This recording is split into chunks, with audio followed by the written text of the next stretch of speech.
नमः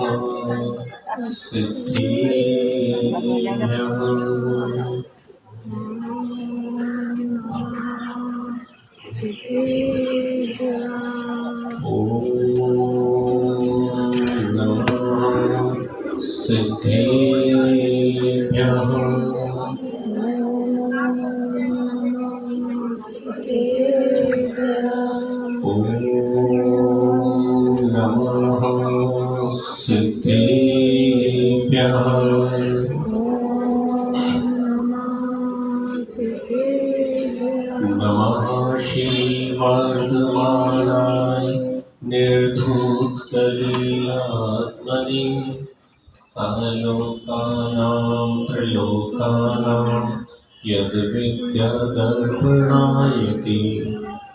बोलिए अनंतानंद सिद्ध परमेश्वरी भगवान की जय। बोलिए चिंतामणि पार्श्वनाथ भगवान की। बोलिए वर्तमान शासन नायक भगवान महावीर स्वामी की जय। बोलिए परम पूज्य गुरुआचार्य विद्याभूषण सरस्वती सागर जी महाराज की जय। बोलिए जति जी महाराज की जय। बोलिए महामणि आचार्य श्री अतिवीर सागर जी महाराज की। धर्म स्नेही भाग्य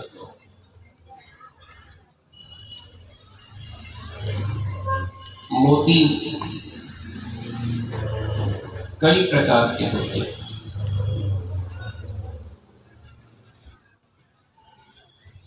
मोती वो भी होता है जो सीप से निकलता है।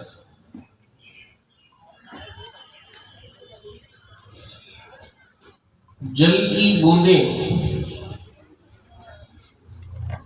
धूल में मिलकर अपने जीवन को समाप्त ना करके एक मोती का रूप धारण कर लेती हैं और वह मोती कंठहार बन जाता है। थोड़ा सा ध्यान से सुनेंगे आज की चर्चा को। आपने कभी चिंतन किया कि एक बूंद जल जब मोती में परिवर्तित हो सकता है तो पूरी गंगा की धारा जो बह रही है वो मोती में परिवर्तित क्यों नहीं हो पाती? एक बूंद जल मोती में परिवर्तित है, लेकिन इतनी बड़ी जो गंगा की धारा है वो मोती में परिवर्तित नहीं हो सकती। हर बूंद में उपादान शक्ति है, मोती बनने की शक्ति है, लेकिन बाहर से निमित्त योग्य नहीं मिल पाता, इसलिए वो बूंद मोती नहीं बन पाती। इसलिए मानना पड़ेगा कि निमित्त की भी सार्थकता होती है। निमित्त के कार्य को नजरअंदाज नहीं कर सकते।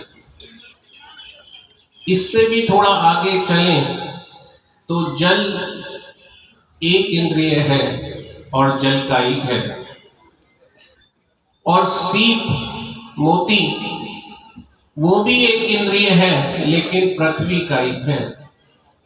परिवर्तन का ऐसा रूप अन्यत्र देखने को नहीं मिलता कि जल कायिक पृथ्वी कायिक में बदल रहा है, एक योग्य निमित्त मिलने के कारण।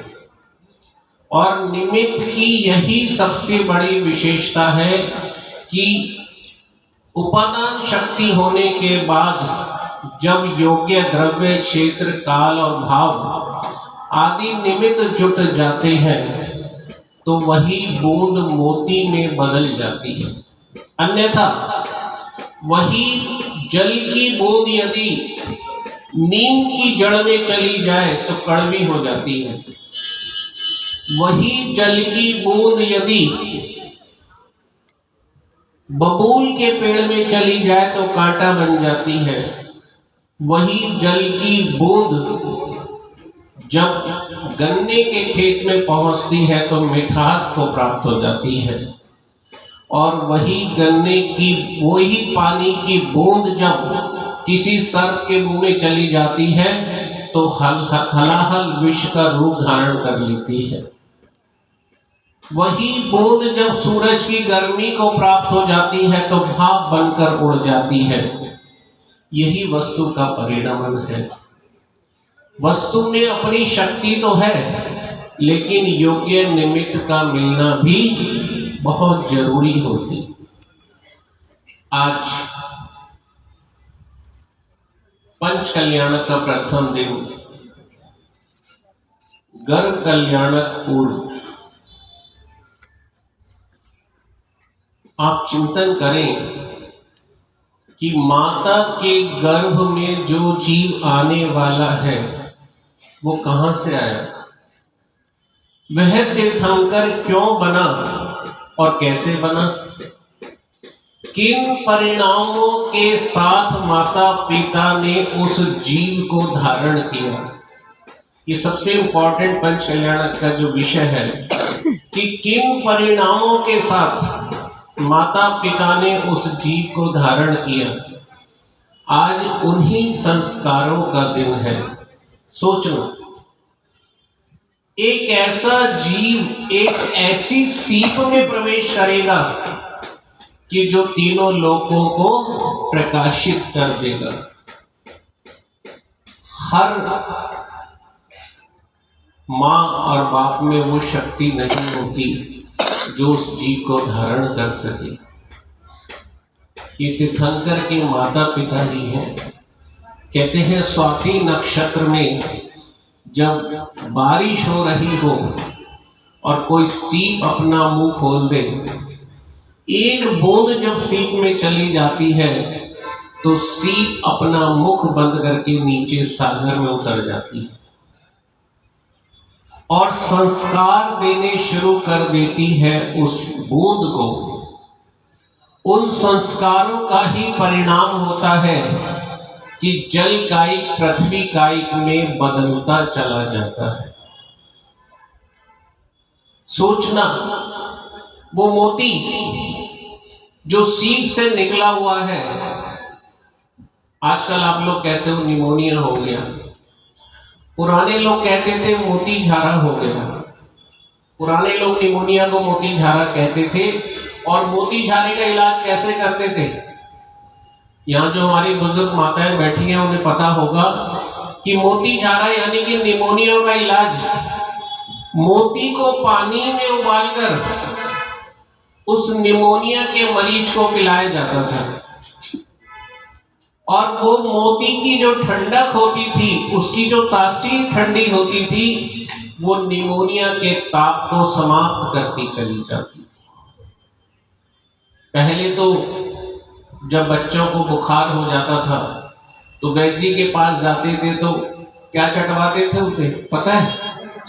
मोती का खमीरा, ताकि ताप दूर हो जाए, बुखार सर में ना चला जाए, तो मोती का खमीरा चटाते थे।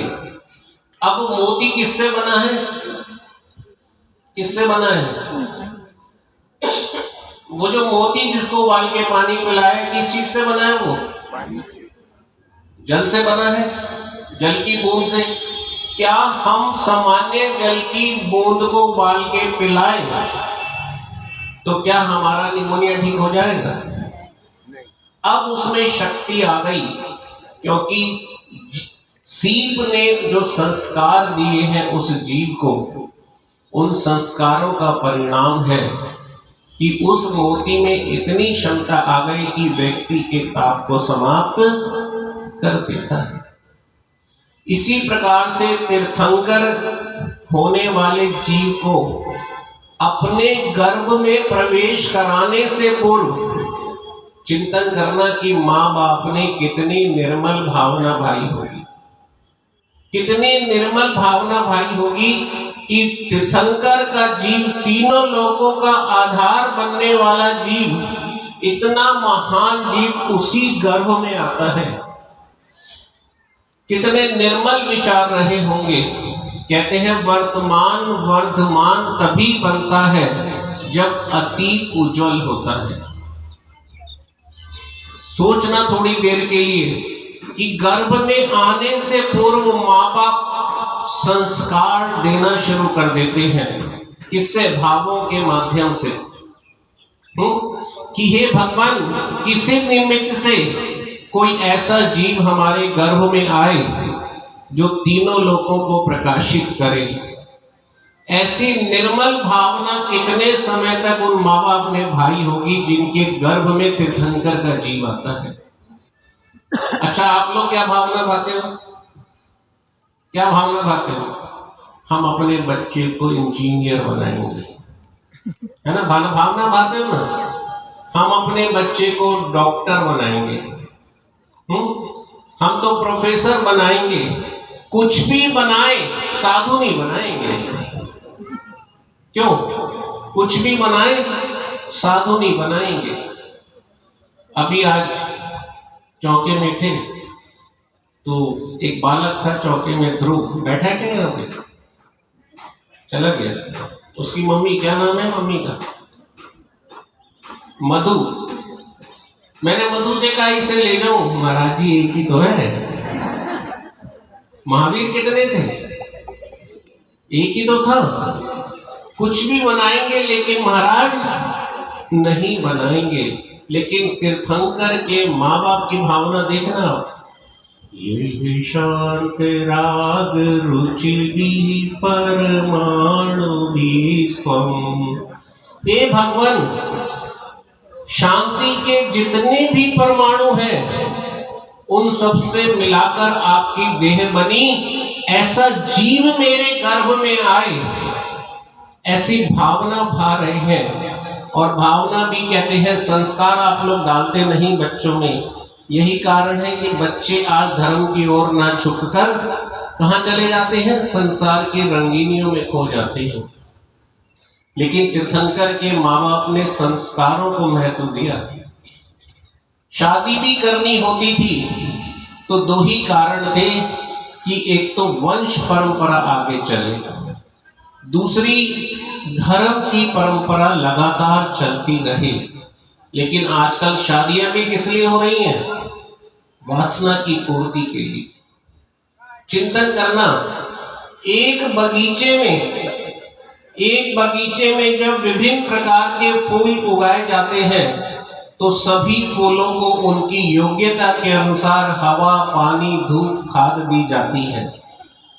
तो सोचना कि तीर्थंकर के माँ बाप ने कितनी सावधानी रखी होगी, कितनी निर्मल भावना उनकी होगी, कितने पवित्र संस्कार वाली भावना उन्होंने भाई होगी कि 3 लोक के नाथ उनके गर्भ में प्रवेश करने लगते हैं।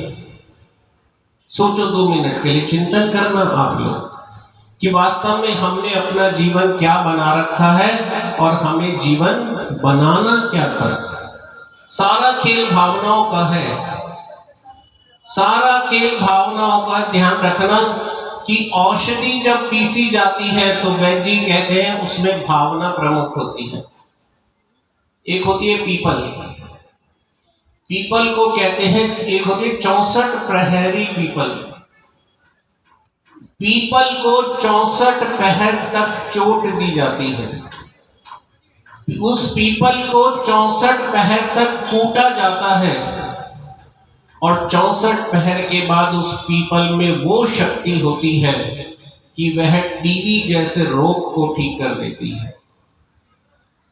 और अगर यदि हम हाथ से ना कूटे, भावना से ना कूटे, मशीन के नीचे रख दे और मशीन कूटती रहे तो कहते हैं चाहे कितना भी कोशिश कर लेना वो पीपल बीमारी ठीक करने में कारण। इसका जीवंत उदाहरण है हमारी पुरानी महिलाएं, हमारी सरोज बहन जैसी महिलाएं उस उम्र की कि जो पहले भोजन बनाती थी, क्या करती थी भोजन बनाते समय? भक्तांबर पढ़ लिया, चालीसा पढ़ लिया, 12 भावना, मेरी भावना। और आजकल की महिला जब भोजन बनाती हैं क्या करते हो? रसोई के कोने में टीवी चल रहा है जिसमें हिंसा की घटनाएं चल रही हैं, हाथ में मोबाइल है, आटा उसल रही है हाथ से मोबाइल, हाँ जी सुनो, और अगर सामान आने में देर हो गई तो आज कूटूंगी पति को। तो भोजन कैसा बनेगा, कैसे संस्कार आएंगे भोजन में, सही बताना आप लोग। अभी लोग पता क्या कहते हो आप लोग, महाराज जी आहार का जो भोजन होता है ना उसमें बड़ा आनंद आता है। क्यों आनंद है? मसाले वही आपके घर के, वही बर्तन, वही सब कुछ, सिर्फ इसलिए कि उस भोजन में भावना मिली हुई है। आप जब गर्भ धारण करते हो तो भावनाओं का कोई ख्याल नहीं रखा जाता, इसलिए कहना नहीं चाहिए, उल्टी सीधी जनरेशन पैदा हो जाती है। लेकिन पहले माँ बाप ध्यान रखते थे संस्कारों का। गर्भवती होते ही महिलाएं धर्म पाठ करती थी, पूजा पाठ करती थी, मुनियों को आहार देने जाती थी, स्वाध्याय करती थी। और आजकल तो जैसे गर्भ धारण किया डॉक्टर ने कहा बेड रेस्ट, और बेड रेस्ट का मतलब सामने टीवी या कान पे मोबाइल, बस। सास बेचारी बुढ़ापे में इधर से उधर, उधर से इधर, बहू के तो मजे आ गए, बेड रेस्ट हो गया। संतान कैसी पैदा होगी? एक राजा के अनेक पुत्र हुए, और जब जब पुत्र होते थे तो पत्नी धर्म में लीन हो जाती थी, तो जो संतान पैदा होती थी वो घर छोड़कर जंगल की तरफ चली जाती थी साधना करने। तो राजा ने कहा कि राजपाट कौन संभालेगा, सारे बच्चे तो जंगल की ओर विचरण कर रहे हैं। तो पत्नी ने कहा चिंता नहीं करो, ऐसी संतान भी होगी। और अगली बार जब रानी ने गर्भ धारण किया, मंदिर नहीं गई, घुड़सवारी सीखी, तलवार चलाना सीखा, धनुष विद्या सीखी, और जो बालक उत्पन्न हुआ उसे धर्म में रुचि नहीं थी, उसे तो राजपाट में रुचि। ये संस्कार किसके थे? मैं आपसे पूछ रहा हूं किसके संस्कार थे? सोचना 2 मिनट के लिए। वो संस्कार थे उस माँ के। आजकल की माए ईमानदारी से एक माँ हाथ खड़ा कर दो कि मैंने गर्भ इसलिए धारण किया कि मेरा पुत्र मुनि बन जाए, जग का कल्याण करे। है कोई माँ ऐसी यहाँ पर? कल देखना उस माँ को जो नेमिनाथ को अपने गर्भ में धारण करेगी। चिंतन करना थोड़ी देर के लिए अपने जीवन को। यहाँ पर आप लोग किसलिए आए? अभी मैं देख रहा था बाहर से, अभी महावीर स्वामी आ रहे थे, अशोक भैया ने ध्यान दिलाया, बोले भगवान साथ में है, दर्शन किए।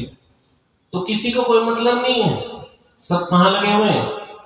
क्या कर रहे थे सब नीचे? कैसे कर रहे थे? क्या कर रहे थे? नाच कूद। अभी कुछ महिलाएं चर्चा कर रही थी, साड़ी बहुत सुंदर है, मुकुट बहुत सुंदर है, यही चर्चा चल रही थी। मैं पूछ रहा हूं पंचकल्याण किस लिए देखने आया? पंचकल्याण इसलिए नहीं कि पंडाल कितना विशाल बना है, कितना सुंदर बना है, खाना पीना कैसा है, कितने लोग आ रहे हैं। पंचकल्याण का सिर्फ एक ही अर्थ है कि जैसे नेमिनाथ भगवान ने अपनी आत्मा का कल्याण किया, उनके संस्कार देखकर मैं भी अपने अंदर संस्कार डालूं और मैं भी आत्म कल्याण के मार्ग पर आगे बढ़ूं। अगर ये भावना नहीं है तो मानकर चलना किसी क्लब में जाना, थिएटर में जाना या पंच कल्याण के पंडाल में आना एक बात। सिर्फ एक उद्देश्य है, अपने आत्म कल्याण का जीवंत परिचय पाना, अपने आत्म कल्याण की पिक्चर को देखना। अगर ऐसे भाव लेकर यहाँ पर आ रहे हो तब तो मानकर चलना आपका पंच कल्याण में आना सार्थक हो गया, और नहीं तो किसी थिएटर में चले जाओ, चाहे यहाँ चले जाओ, बोथ आर सेम। तो आज के दिन मैं उम्मीद रखूंगा कि अब से हम सभी लोग इस भावना के साथ यहाँ पर आएंगे कि हम आनंद तो मनाएंगे, उत्सव तो मनाएंगे, लेकिन हमारा मूल उद्देश्य होगा अपने आत्म कल्याण की भावना से परिपूर्ण होना, उस मार्ग को देखना, उन संस्कारों को देखना, ताकि आने वाली संतति को मैं ऐसे संस्कार दे सकूं जो मेरे परिवार का ही नहीं, जो मेरे नगर का ही नहीं, जो मेरे देश का ही नहीं, तीनों लोगों को प्रकाशित करे। ऐसे बालक की मां मैं बन जाऊं। ऐसी निर्मल भावना के साथ महिलाएं यहाँ पर पंच कल्याण देखें। बाकी की चर्चा आने वाले टाइम में मैं आपके बीच में करता रहूंगा। लेकिन इतना ही कहूँगा कि परिणामों को निर्मल करते हुए आए। वस्त्र कैसे ही मिले, भोजन कैसा ही मिले, बैठने की जगह कैसी ही मिले, विक्की भैया संगीत कैसा भी बजाएं, हम उसका भी आनंद लेंगे, लेकिन मूल उद्देश्य हमारा रहेगा स्वयं का कल्याण करना। आप सभी स्वयं कल्याण की भावना से परिपूर्ण हो। इन्हीं मंगल भावों के साथ बोलिए नेमिनाथ भगवान की जय। बोलिए परम पूज्याचार्य श्री अतवीर सागर जी महाराज जी की जय। पूज्य गुरुदेव ने हमारा मार्गदर्शन किया और कैसे हम अपने परिणामों को संभाल सकते हैं, कैसे अपना भाव सुधार सकते हैं। और निश्चित रूप से आज की सबसे ज्वलंत जो समस्या है उस पर गुरुदेव ने प्रकाश डाला, वो है बच्चों के संस्कार।